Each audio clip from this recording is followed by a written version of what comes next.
Welcome to மாயா பஜார். இன்றைக்கு நாம் பார்க்கும் ரெசிபி உருளைக்கிழங்கு மசாலா. இரும்பு கடாயில் கடலெண்ணெய் 2 டீஸ்பூன், நல்லெண்ணெய் 2 டீஸ்பூன் விட்டுருக்கேன்.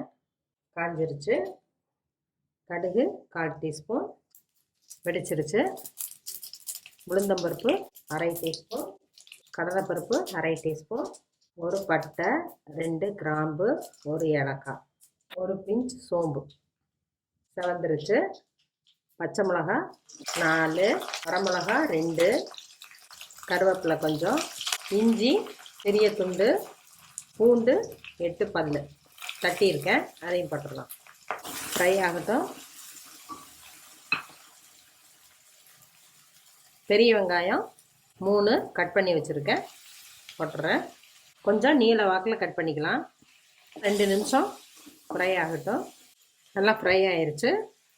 தக்காளி ஒரு பழம் பெருசாக போட்டிருக்கேன், இதுவும் ஃப்ரை ஆகட்டும். மஞ்சள் தூள் 1/4 டீஸ்பூன், மிளகாய் தூள் 1/4 டீஸ்பூன், உருளைக்கிழங்கு 3 வேக வச்சு மசிச்சு வச்சுருக்கேன். 1-2 மசிச்சா போதும், அதையும் போட்டுடலாம்.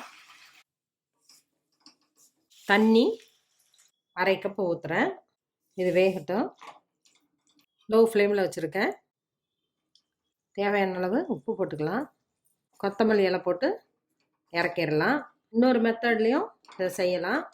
கிழங்கோட தண்ணி சேர்க்கும் சமயம் 1/2 கப் தண்ணீர் எடுத்து அதில் 1-1 1/2 டீஸ்பூன் கடலை மாவோ பொட்டுக்கடலை மாவோ போட்டு கலந்து உருளைக்கிழங்கோட ஆட் பண்ணலாம்.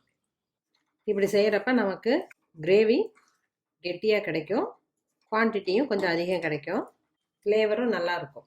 மாவை கரைச்சி ஊற்றின விட்டி அடி பிடிக்கும், அதனால் லோ ஃப்ளேமில் வச்சிடணும். 1 நிமிஷம் கொதி வரட்டும், மாவு வாசம் போகட்டும். மாவு போட்டதுனால கொஞ்சம் உப்பு ஆட் பண்ணிக்கிறேன். நல்லா கொதி வந்துடுச்சு.